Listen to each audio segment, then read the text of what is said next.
canciller María Ángela Holguín, quien hace un par de años, de hecho, publicó un libro sobre Venezuela que se titula La Venezuela que viví.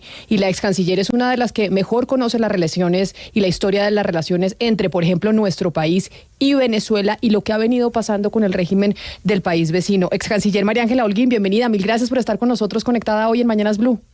Hola Camila, muchas gracias a usted por la invitación. Yo sé que tenemos muchos temas de qué hablar, pero frente a la coyuntura es imposible tenerla y no preguntarle sobre este asunto de Venezuela y la crisis migratoria que se está viviendo en todo Centroamérica. Lo que preguntan a Cristina es, ¿ya se debe hablar y se les debe llamar a estos ciudadanos venezolanos de otra forma y no migrantes? No, yo creo que siguen siendo migrantes. Yo lo que creo es que eso es un problema, pues es un problema de todo el continente y la verdad hasta ahora todas las todas las soluciones las ha dado o un país o sí, ¿no? Cada país ha enfrentado el tema a su manera, pero esto es un tema ya mucho más dramático. Lo que uno ve ahí en el tapón del Darién es una cosa tremenda. Difícil decir cuál es la solución, pero yo creo que sobre todo es trabajar coordinadamente y sin peleas, especialmente con Panamá y con los demás, porque hay gente que viene de Ecuador, hay gente que viene, los haitianos pues hace unos años, no sé ahora, venían de Brasil. Entonces sí es un tema que tienen que coordinarlo varios países, es lo que yo creo, más Estados Unidos, ¿no? Pues, doctora María Ángela Holguín, uno ve la posición que tiene el gobierno de Gustavo Petro y ve la posición que tiene el presidente Laurentino Cortizo de Panamá y es completamente diferente del tratamiento que se le tiene que dar a la migración. Desde Panamá se habla, desde la Asamblea Nacional, de la creación, la construcción de un muro, cosa que no se va a poder hacer en el Darién. Por otra parte, desde el gobierno de Colombia se dice de humanizar el trato al migrante. Pero poco se habla de cuál es la realidad y la causa de la salida de estos migrantes. Poco se dice que estos migrantes salen de Venezuela por la situación que se está viviendo en el país. La pregunta es, ¿hemos perdido el norte de decir que la causa del problema de la migración en Venezuela es la situación política y económica que lidera en este caso el régimen de Nicolás Maduro? No, yo no creo, eso sigue siendo eso, porque la gente se sale de un país cuando no tiene oportunidades y cuando vive una situación de pobreza y de falta de todo, de empleo, de oportunidades en general. Yo creo también que el tema, si bien es cierto que hay muchos venezolanos, me parece que en esto también hay unas nacionalidades que uno tampoco se imaginaba que fueran tantos, como el caso de Ecuador también, ¿no? Y muchos venezolanos, creo yo, que estuvieron en Colombia un tiempo y que ven que aquí no han tenido las oportunidades suficientes o las que por lo menos creyeron que iban a tener. Pero sin lugar a dudas es la crisis venezolana y la crisis humanitaria venezolana la que los hace salir de Venezuela. Pero por eso, por lo que usted dijo, de las posiciones tan distintas entre Panamá y Colombia, yo por eso sí creo que hay que hacer un esfuerzo muy grande entre los países, porque un solo país no resuelve ese problema, y menos aún un país fronterizo donde salen y los panameños pues están tratando de trancar esa migración. Entonces, claro, pero sí, hay que coordinar. Fíjese bien que yo entiendo la posición que desde la que se viene hablando a nivel internacional de que en Venezuela está pasando lo que está pasando y gracias o por culpa de la gestión gubernamental es que hay una cantidad de migrantes saliendo. Pero por otro lado, también se escucha del lado más progresista o de la izquierda, es que es por culpa del bloqueo. Y que el bloqueo económico es lo que está impulsando a la gente a salir del país. Entonces ya ahí hay una disyuntiva sobre cuál es la causa real de la migración. ¿Usted no cree que ese doble discurso que hay también hace daño?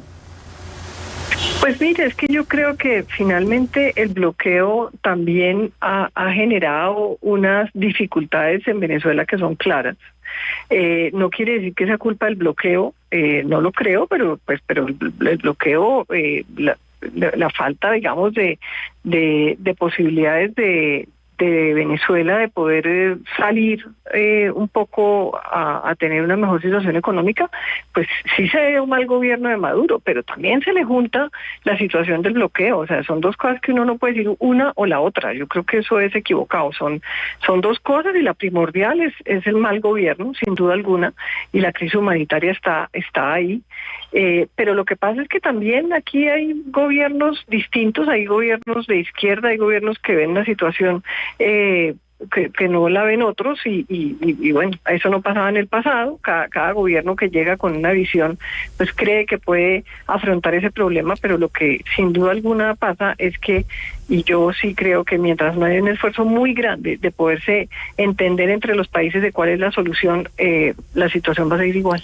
Digamos que durante el gobierno del presidente Iván Duque se criticó mucho la posición que estaba tomando o que tomó de cortar completamente relaciones con Venezuela y ni siquiera tener un back channel como se conoce en diplomacia, es decir, por lo menos tener algún tipo de comunicación con el país vecino. En esta oportunidad, Colombia, el gobierno de Gustavo Petro, pues reanudó las conversaciones. Venezuela está jugando un papel importante en los diálogos de la paz total que adelanta el gobierno actual. En el gobierno en el que hoy nos encontramos, ¿es posible que se trabaje en conjunto en todo el continente con otras naciones, como usted dice, se requiere para poder atajar esta ola migratoria que estamos viendo y que ya es una crisis de todo el continente? ¿Es posible en el gobierno actual hacer eso o no? Pues Camila, es que yo le digo que yo no le veo otra salida, porque usted tiene la situación que tiene en el Darién, y uno como canciller, o me imagino que como presidente ve eso y dice, aquí sí o sí usted tiene que hacer algo, porque es que no puede dejar que siga pasando ese digamos, además ese éxodo, pero es de manera como tan inhumana. Entonces, le guste o no le guste lo que piensa el gobierno de al lado, y piense lo que piense uno de cómo es el otro, pues usted sí o sí tiene que trabajar juntos. En eso yo sí creo que el canciller Leiva tiene urgentemente que coordinar con Panamá cómo pueden hacer más, digamos, si los van a dejar pasar, pues humanizar; si no los van a dejar pasar, pues mirar a ver cómo se devuelven. Pero tener esa situación ahí en el Darién es totalmente inhumano.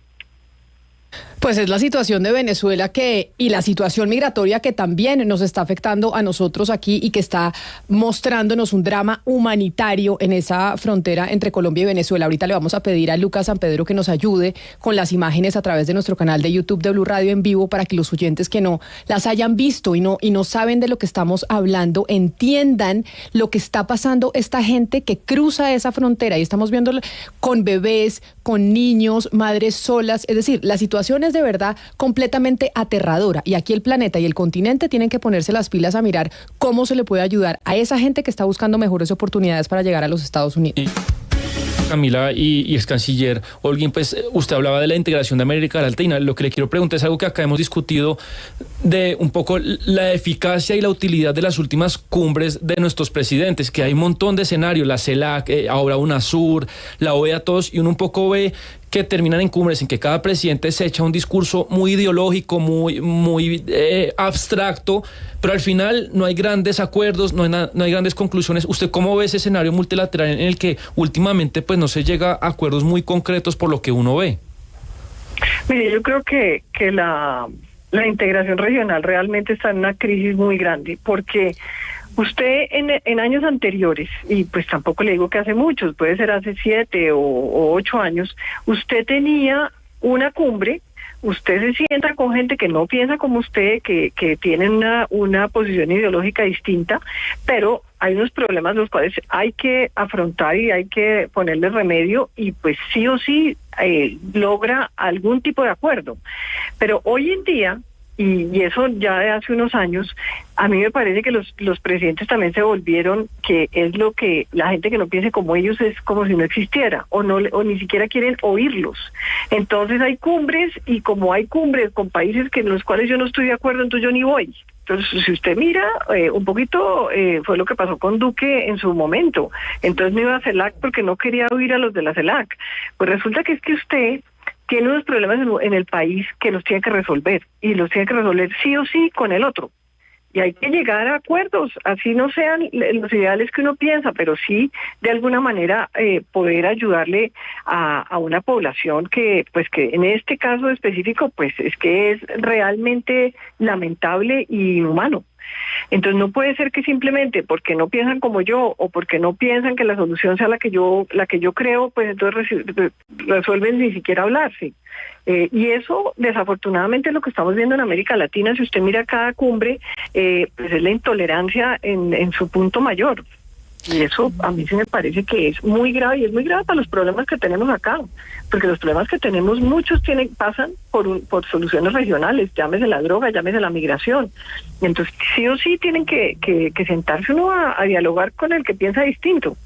Pues el drama que se está viviendo en la frontera, por ejemplo, entre Colombia y Panamá, esa fue la razón de la reunión entre ambos mandatarios en Naciones Unidas. Ojalá de esa reunión pues se logren sacar pues un trabajo concreto de qué se va a hacer con esa gente que estamos viendo en nuestras imágenes y que son ciudadanos que la están pasando de verdad muy mal. Pero otra de las cosas que queríamos hablar con usted, ex canciller María Ángela Holguín, era sobre el tema de los pasaportes, porque hemos visto imágenes que se han mostrado, por lo menos en Bogotá, de las oficinas de los pasaportes con unas largas filas. Y nosotros con Diana Mejía, desde principios de este año, hemos venido hablando de esa licitación y de algunas irregularidades que se hubieran podido presentar en esa licitación para hacer los pasaportes. Finalmente, ¿qué ha pasado con eso, Diana? ¿Cuáles son las noticias nuevas que tenemos sobre lo que va a pasar con la empresa que va a hacer los pasaportes en Colombia? Lo último, Camila, es el apoyo irrestricto del presidente Gustavo Petro a su canciller Álvaro Leiva por haber tomado la decisión de declarar desierta la licitación.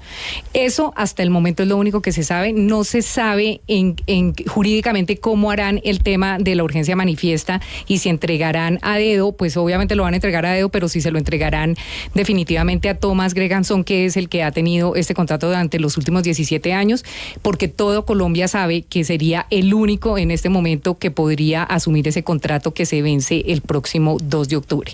Así que eso tendría que resolverlo Palacio entre ayer y hoy. Entonces todos esperamos que hoy ya se tome una decisión para que ya desde el lunes se firme un nuevo contrato y se empiece a expedir se sigan expidiendo los pasaportes como hasta el momento, pero la decisión no ha sido tomada todavía por el Palacio de Nariño. Y precisamente usted escribió una columna sobre el tema en el periódico El Espectador el domingo de la semana pasada, ex canciller, y la consulta, o por lo menos el interrogante que tienen muchos ciudadanos, es que este tema de la licitación, estos líos que muchas veces uno no entiende, de denuncias y demás, ¿en qué nos va a afectar a nosotros directamente con la hechura de los pasaportes y si eso puede tener algún tipo de implicación, por ejemplo, a la hora de entrar a otros países con un documento colombiano?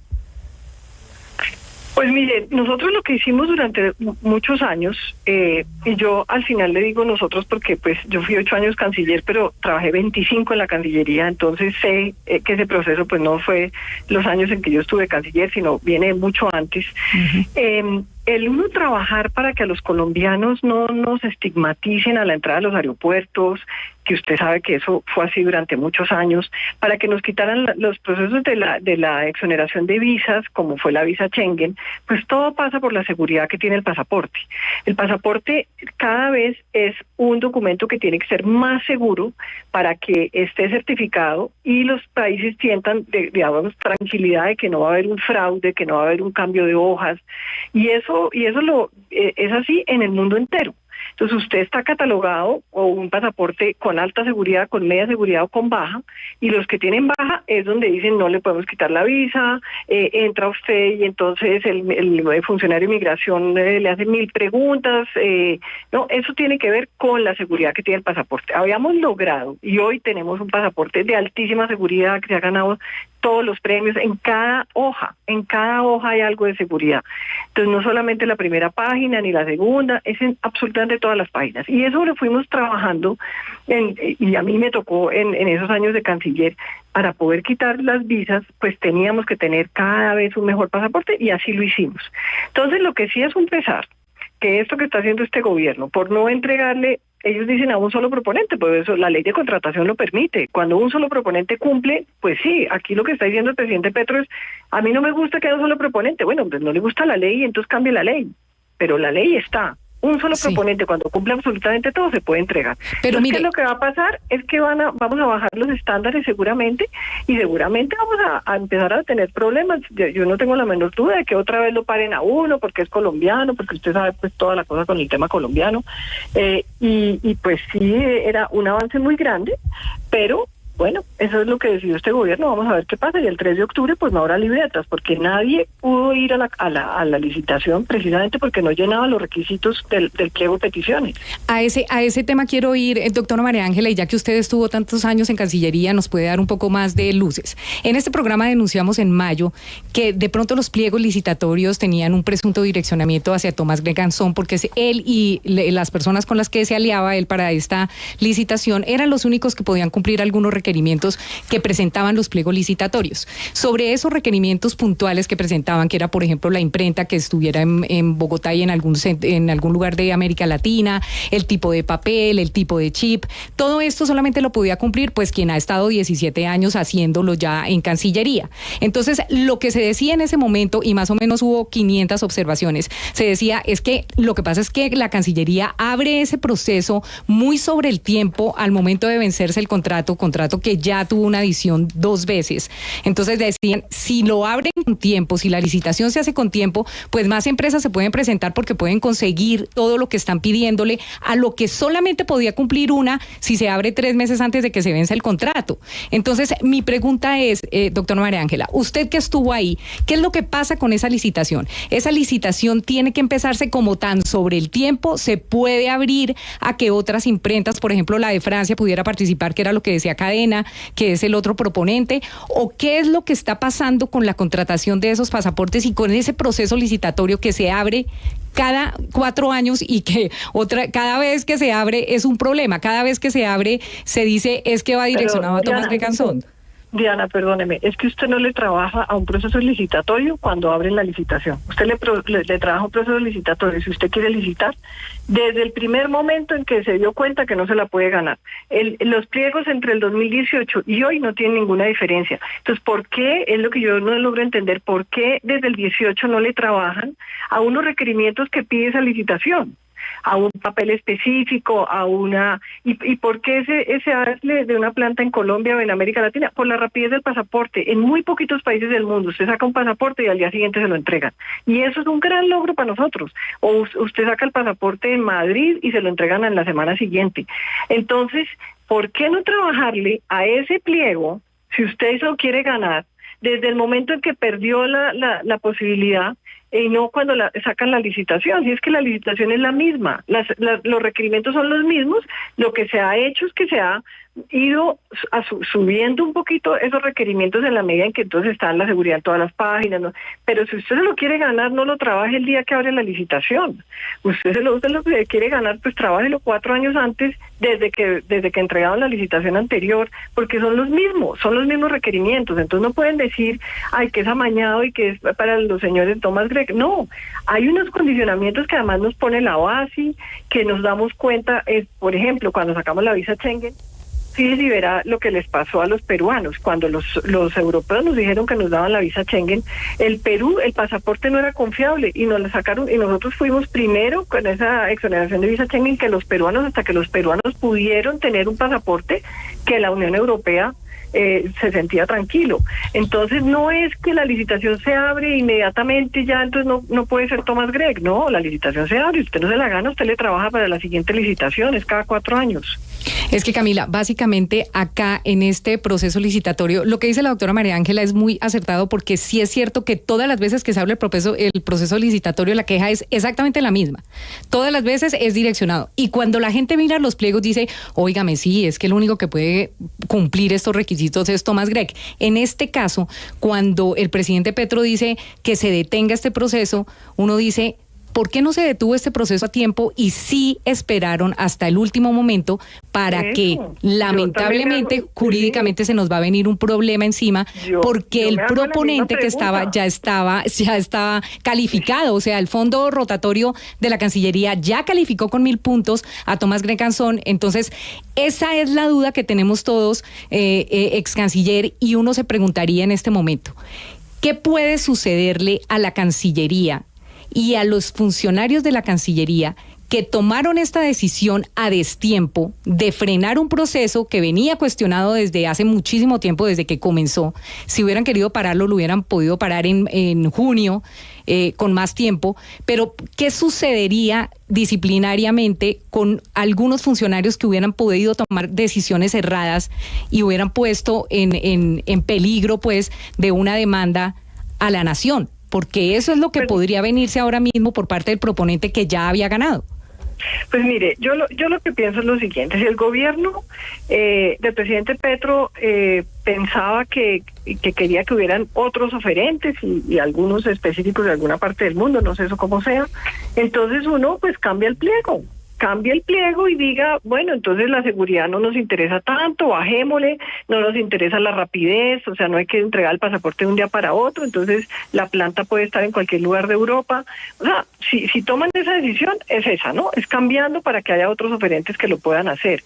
Pero ¿por qué no lo hacen cuando empezó la licitación? ¿Para qué sacan el mismo pliego licitatorio del año 2018, donde se sabía, y el señor Cadena entiendo que también había licitado o algo así, no estoy segura si licitó en el 18 o no, pero o el que sea, no estoy hablando Cadenas porque usted lo mencionó, pero pues haga una licitación distinta, pero no, cuando pasan los 3 comités que hace Cancillería, que son el financiero, el de jurídico, el ya no me acuerdo cómo se llama el otro, el técnico, de que cumpla todo. El comité dice que cumple todo, lo califican pues con 1000 puntos a Thomas Gregg, y entonces pues dicen que no quieren, que quieren es que haya más, porque una sola firma no se puede. Bueno, eso ya es una cosa, pues yo no sé eso disciplinariamente porque no conozco el derecho disciplinario, pero me parece que si hubieran querido cambiar, han debido cambiar hace meses, no esperar a que esto pasara. Y el argumento, perdóneme, ya termino, el argumento de que es un solo proponente, pues eso va contra la ley de contratación, entonces cambien la ley de contratación también. Pero entonces, ¿eso qué quiere decir? Pues que los señores Thomas Gregg seguramente van a demandar, porque la ley dice otra cosa. Ok, ex canciller, es que estaba pensando una cosa, si por ejemplo en una situación hipotética, yo soy una persona que hace negocios, tengo mi grupo de asociados que hacemos negocios en el exterior, este problema que está, pues que podría generar todo esto con los pasaportes, primero, ¿qué efecto podría tener en la expedición de visas de países que necesiten la visa, pues por la papelería y etcétera, y en consecuencia con esos negocios que yo necesito hacer, es decir, retrasos, etcétera, qué consecuencias tendría para empresas, pequeñas empresas o grandes empresas, pues que viven de hacer negocios en el exterior y que dependen de visas? Pues mire, aquí lo que va a pasar es que el 3 de octubre, pues ya se le ha acabado el contrato a Thomas Gregg y no hay expedición de pasaportes. Y eso le pasa al señor que hace negocios, al estudiante que va a entrar a algún curso en el extranjero, al que se quiere ir de paseo y al que quiere solicitar una visa, porque las visas necesitan que el pasaporte esté vigente para que las estampen en el pasaporte. Entonces, hay que ver pues qué es lo que van a hacer el 3 de octubre.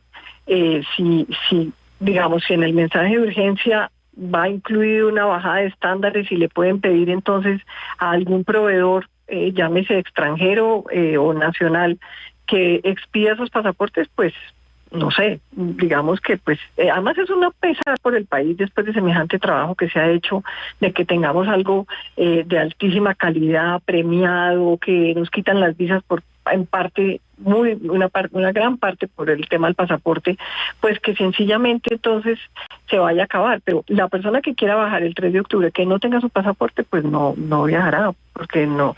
¿Qué es lo que va a pasar? Vamos a acabar como los pasaportes en Venezuela, que les ponen un sello de que sigue vigente, pero eso no lo reciben afuera.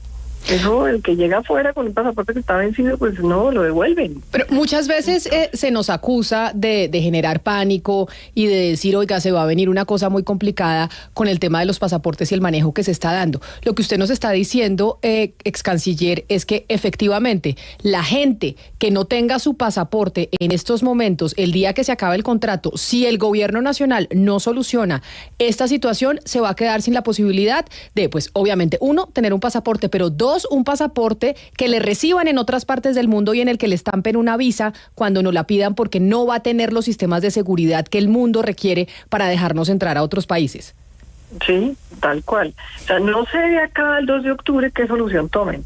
Digamos, si le van a decir a Tomás Gregg que siga otro tiempo, si van a decir, bueno, se deja de expedir pasaportes durante 2 meses mientras alguien pues logran que monte esa digamos, esas, ¿cómo se explican esas libretas? No sé, no tengo la menor idea. Yo le digo que yo estaría muy angustiada, porque además es un contrato de 6.000 millones, ¿no? De 600.000 millones. Entonces, pues también uno a dedo, 600.000 millones, yo le digo que uno de funcionario público, yo estaría reasustada. Pues por esa razón es que estábamos viendo las imágenes de las filas que están haciendo las personas y los colombianos tratando de sacar sus pasaportes antes de que pues algo de esto pueda llegar a suceder si es que el gobierno nacional no logra solucionar. Sí, normalmente se expiden 200.000 pasaportes al día. Entre consulados y Bogotá y las gobernaciones. Hoy en día, pues no sé, yo veo también que la gente está muy asustada, como y dicen, bueno, si se me vence en el 2024, pero qué tal que de aquí a allá no pueda, entonces están yendo también a renovar pasaportes que todavía no estaban para vencerse inmediatamente. Claro, tratando de tener un pasaporte nuevo, así todavía tenga hojas en su pasaporte, porque además no es que usted pueda tener 2 pasaportes. Una vez usted saca el nuevo, le anulan el anterior, así tenga hojas ahí. Entonces lo que debe hacer mucha gente es, yo mejor saco mi pasaporte antes de que algo pues pueda llegar a pasar. Ojalá, ¿usted confía en que la Cancillería del doctor Álvaro Leiva sí pueda solucionar esto pronto? ¿O usted qué cree, doctora María Ángela Holguín? Camila, es que yo no veo mucha salida a que usted tenga que llamar otra vez a Tomás Gregg a decirle, mientras yo tomo una decisión de urgencia, que será, no sé, que yo llamaré a otros para que vengan a mostrar qué tipo de pasaportes pueden sacar, pues si lo que queremos es que el 3 de octubre sigan expidiendo, yo no le veo otra que tengan que llamar a Tomás Gregg a decirle, dentro del mensaje de urgencia, usted quédese aquí 3 meses más. Y lo otro que Tomás Gregg acepte, porque si a Tomás Gregg le dicen, venga, le voy a dar un nuevo contrato, porque ampliarlo no puede legalmente. Le voy a dar un nuevo contrato en el marco de esta emergencia, le voy a dar un nuevo contrato por 6 meses mientras yo hago una nueva licitación, hombre, ellos van a decir, pero ¿por qué yo tendría que salvarles a ustedes la patria si finalmente me van a quitar esta licitación que ya me gané? Diana, y ahora yo me pregunto, sí, es exactamente lo que usted está diciendo, póngale que en 6 meses abren otra licitación, y si Tomás Gregg no se presenta y se presenta solamente uno, que es el que ha podido, digamos, hacer algo, o el que el gobierno le parece que puede ser, entonces ahí tampoco la van a adjudicar porque no está siendo un proponente. Porque el presidente dijo que solo con un proponente no se hacían licitaciones en Colombia. Pues ahí yo sí, todo sí es muy incierto. Pero lo que sí es cierto es, Camila y Diana, el pasaporte colombiano es un pasaporte de altísima seguridad. Nos ganamos muchos premios, vivíamos muy orgullosos. El tema de las visas, y nos lo demostró el tema entre Perú y Colombia, que a un pasaporte con seguridad nos quitaban la visa y a ellos no, porque hasta que no lo tuvieran igual. Y eso es lo que de alguna manera pues se va a echar para atrás, porque es que, ¿por qué entonces no han podido licitar? ¿Por qué si en el 2018 tenían 4 años para prepararse, por qué no están licitando? Pues porque no pudieron. Entonces la decisión ¿cuál es? Pues echar para atrás. Hacer uno más malito para que puedan licitar. Pues esperemos que esto no sea así, que se logre solucionar. Exministra María Ángela Holguín, mil gracias por hablarnos. Camila, es que quedó un tema pendiente, el último. ¿Qué pasó? Sí, Pero es que la ex canciller ya lleva, ¿cuántos llevamos con la ex canciller en la línea? No, es que queda pendiente y uno no sabe cuándo puede volver a pasar por estos micrófonos. Yo quiero que usted opine y nos cuente cómo ha visto este tema, más allá de la idea, sino también de la forma de la integración entre Colombia y África, con 2 viajes de Francia Márquez, y también que uno ha visto pues que Leiva no le ha entusiasmado, el canciller Álvaro Leiva. El canciller Álvaro Leiva y tampoco pues el ministro de Comercio. ¿Cómo ha visto eso que está haciendo Francia Márquez? Mira, a mí me parece muy bien. Nosotros hicimos un esfuerzo grande. El tema con África no es fácil. Coordinar citas en África siempre son complejas. A mí se me dañaron muchos viajes, pero abrimos la embajada en Ghana.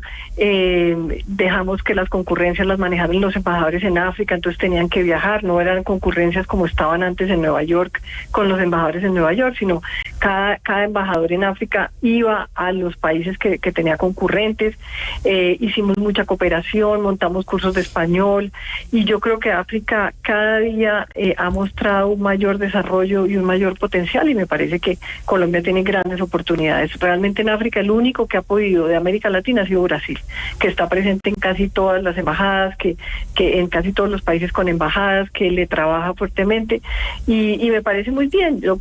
Sí, digamos que un viaje no es suficiente, 2 viajes no son suficientes, y yo sí creo que sería muy positivo que pudiéramos tener un relacionamiento con África mucho mejor, porque ahora me contaron que Ghana ya va a abrir embajada en Colombia, después nosotros abrimos la embajada en Ghana, y eso es importante, y eso está bien, y hay muchas cosas por hacer. Y hay que ser constantes, sobre todo, ¿no? Si es esto que va a hacer la vicepresidenta, pues ojalá se haga, ojalá se lleven empresarios, ojalá se lleven cultura, o todo lo que implica ese relacionamiento, y que nos conozcan, porque para ellos también América Latina, pues si con tanto caos y con tanto lío, pues a los africanos tampoco es que digan, uy, eso es allá que tenemos que llegar. No, eso es un esfuerzo que hay que hacer grande. Ellos también están muy enfocados en África, en Asia, la presencia de China y de Turquía en África es impresionante. Entonces, pues ellos tampoco es que nos vean como el sitio, pero pues hay que trabajarle. A mí me parece bien.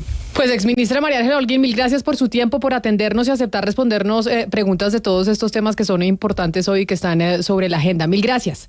Feliz día para Camila, usted. Que estén muy bien. Lo mismo, que estén bien. Gracias. Un saludo especial.